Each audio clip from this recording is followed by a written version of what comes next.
the exertion that they give out every single day. We've paid attention as coaches to build the practice plans the correct way to really ramp these guys up. We just want to just go full bore. And you guys even see that when you guys are allowed to practice. I mean, we start off slow and we kind of build this thing up, and then we kind of go back down as the practice ends. Right now, we're in excellent shape. We've done a fabulous job of making sure these guys aren't too strained, but we got to keep pushing the limits, and we'll continue to do that as we get closer to game day. All right, we'll go to Mazvita. Mazvita will be followed by Dan Raley. Go ahead, Maz. Yeah. Hey, Coach, I heard a lot from the vets just in terms of their leadership and how engaged they are with the younger guys, invested they are for those guys to do well. Just wondering if you could talk a little bit about the leadership of some of your vets here. Yeah, that's one of our anchors around here is uncommon unity, and we believe we're the most unified team in the country. And it starts with our vets, our leaders, taking care of the young, taking care of the rookies, just like when they were young and the vets of old took care of them. And it's been a tradition around here to take those guys under their wing and coach them up how we do it the Washington way. And our vets have been fabulous, and our leadership has been fabulous. All right, we'll go to Dan Raley, followed by Mike Vorel. Go ahead, Dan. Jimmy, after a week of looking at them, what do you see with the quarterbacks? John Donovan said they all do different things, and they've all made a few mistakes and done good things. But what do you see? Yeah, no, I really echo Coach Donovan there. I see a progression early on. Mistakes, of course, those are going to happen, especially when you're going against a really good defense day in and day out. But a steady progression, and then they started making plays, and then all of a sudden a few mistakes. And what our goal is every single day is just to get a little bit better, and then we know we'll be on the right track. And I think that whole group is on the right track right now. All right, we'll go to Mike Vorel, followed by Christian Caple. Go ahead, Mike. Yeah, Jimmy, I'm wondering, how important is it to have a guy like Josiah Bronson back, who's, it's a fairly young team, but this is a guy entering his 6th year of college. What does he do for you guys? Yeah, it's great to have Josiah back. He brings really good energy. He's played a lot of football, and it's tremendous to have him, especially just for that D line unit that's fairly young. And he's played some big time football for us, and I think he's going to have a big time senior year. It's great to have Josiah back. We're glad he's here. We're glad he's a dog. All right, we'll go to Christian. He'll be followed by Anthony, and then Chris Fetters. Raise your hand if you have a question. Go ahead, Christian. Yeah, Jimmy, I'm wondering about Kevin Thompson specifically, just having watched him practice now a little bit. How would you describe his skill set, and also just how has he kind of picked things up coming into a new program? Yeah, Kevin's made a bunch of plays out there. You guys saw it on film, what he was able to do at Sacramento State, making plays with his legs and his arm. And we've seen that at practice. He's been able to move the chains on some critical third downs in practice. He's made some really good throws, but then he's also made mistakes just like the other quarterbacks have. And it's just a continual learning process for all those guys. But we've been very happy with Kevin. He's picking up the offense. He's made a bunch of plays already, and we're expecting him to continue to improve as camp moves on. All right, we'll go to Anthony Edwards. He'll be followed by Chris. Go ahead, Anthony. Hey, Jimmy, so as kind of an assistant for over 2 decades, and now having to wait another 2 months because of the pandemic, what's that been like? Have you just been urging to get out on the field and coach your first game? No, I mean, of course I'm excited. We're all excited to play football. We're all grateful that we're just having meetings and practice right now, because it was a short time ago that we were not going to be playing football at all this season. But really, we're all enjoying the process. We're enjoying the process of our meetings that we had this morning, of going out there and taking everything that we taught in the classroom and seeing if our guys retain the information and then execute out there on the field. And we're all excited for this next couple of weeks to keep just honing in our guys, getting them better. So when we show up on November 7th, hopefully we're the most prepared team on that day. And then it's going to start a weekly process after that. I'm engaged with every single day and excited to be around these guys and excited to watch their improvement. All right, we'll go to Chris Fetters and then Mike Vorel on deck. Go ahead, Chris. Jimmy, you've talked about in regards to the offense. Obviously, you want it to be a very attack-minded, downhill running team. Also noticed that there's a lot of bigger backs in this roster now with Kamari at 230 listed. You've got a walk-on Javon Forward at 220 plus. Even Rich is at 210 now. Was there a concerted effort to get these guys bigger to maybe have that be a part of your arsenal now and impose your will that way? That's right.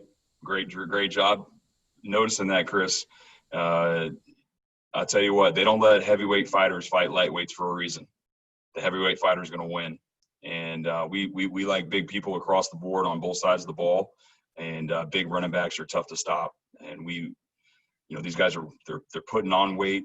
Naturally, they're already big guys. Again, our strength staff's an unbelievable job of making sure their meals are correct and their conditioning is correct. But even moving forward when we're recruiting, we like these big backs that like to pound the ball and make it really hard on defense as a tackle, especially in the fourth quarter. So you will definitely continue to see us recruit those type of running backs and at other positions as well. You see the DBs, we always like long guys, bigger guys. You could look at our O-line. I believe we have one of the biggest O-lines in the country, for sure, in the Pac-12. And so we like big people. They don't let heavyweight fighters fight lightweight fighters. All right, we'll go to Mike Vorel, then Christian on deck, followed by Raley. Go ahead, Mike. Yeah, Jimmy, kind of an offshoot of that. Cam Davis, how is his skill set a little bit different from your other guys, and what's your expectation for him? Yeah, no, Cam is – I'll tell you what, he had my favorite play yesterday. I'm not going to tell you what the play was, but my favorite play yesterday, and I pointed out in the team meeting this morning, very smart, very tough player. He's another big back that can catch out of the backfield, that knows our protections, runs hard. I'm really excited about Cam Davis, and I'm really excited about Coach Bonifa's stable he has. We have some talented guys in that room that are – and it's a competitive room, and they're all going to be fighting for some carries and some playing time. But Cam Davis, I'm extremely excited about him. He's had some big-time days here back-to-back. Christian's next, and then Dan Raley after that. Go ahead, Christian. Yeah, obviously, Rome Odunze is a guy that I think some of his teammates have already talked about a little bit this camp. Was a recruit that a lot of schools wanted. Just curious why that is. I mean, what do you see from him as a receiver that made him such a touted prospect and has him standing out so far? Yeah, another guy that really possesses, the traits you want. I mean, he's tall, he's fast, and he plays with a defensive mentality. I mean, he is a tough young man. That's what we saw on tape. Of course, we signed him. He's here, and he's showing that and more so far in camp. He's still got a ways to go, and he's still got to go do it in a real FBS football game against another opponent. But he's definitely so far made some big-time plays against some good DBs that are on our team. I'm excited about him, but he knows he's got to get better each and every day. All right, Dan Raley, followed by Anthony, and then Mazvita. Go ahead, Dan. Jimmy, I saw the footage of Kevin Thompson that you guys put up, and I know the Garber's brothers have been talking a little smack because they're first-game opponents, but haven't heard too much about Jacob Sermon. Could you give a little rundown of how his first week has gone?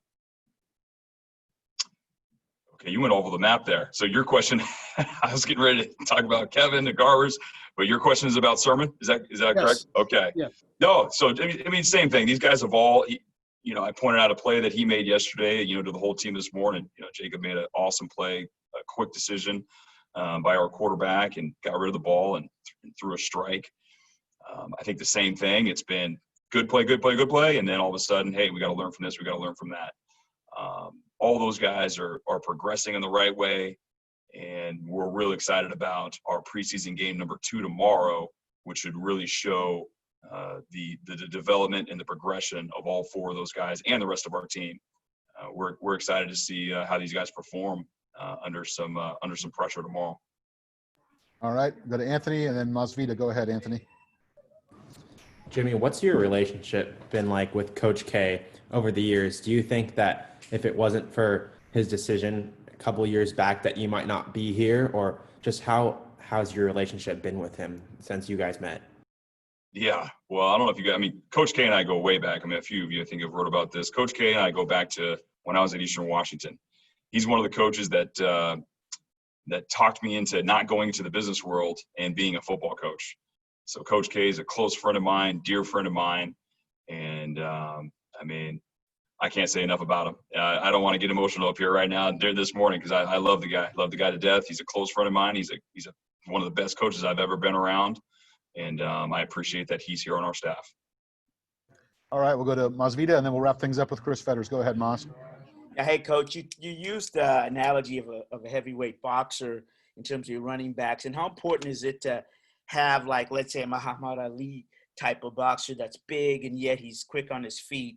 In other words, that running backs that can catch the ball, light on their feet, as well as, get the extra yards on 4th and 1 in the fourth quarter. Yeah, no question. I mean, the bigger and more nimble, the better. I mean, across the board. I mean, Vita Vea, huge but nimble. Trey Adams, I mean, going on and on. Caleb McGarry, big but nimble. We don't want just big guys that can't move. And definitely the running back position, we want big guys that can also catch the ball in the backfield and make guys miss in the hole and also out in space. I mean, I think that's what we're always looking for. Bigger guys, tall guys, heavy guys that are fast and athletic. Quick question: Are you a boxing fan? Since you brought that up, okay. I am a boxing fan. All right, thanks. All right, we'll wrap things up today with Chris Fetters. Go ahead, Chris. Jimmy, with Joe being now he's gone, and you've got Ryan on the one end as far as your outside linebackers, your rush ends and whatnot. Who's in the battle right now from your vantage point to try to take over that other spot, that spot that Joe had? So as you guys know, we roll those guys all the time, especially at that position. They have to stay fresh. And so it's going to be the same guys that you guys have seen. I mean, we've got Leatu Latu, who's playing fantastic right now. I mean, and those young guys are playing really good right now as well. And you guys obviously already wrote about the 3 young guys that we now have at that position. I'm trying to think of the other guy right now. It's escaping me right now. We got Ryan. But we have, 6 guys, I believe, that are rotating through. Thank you. I'm missing somebody.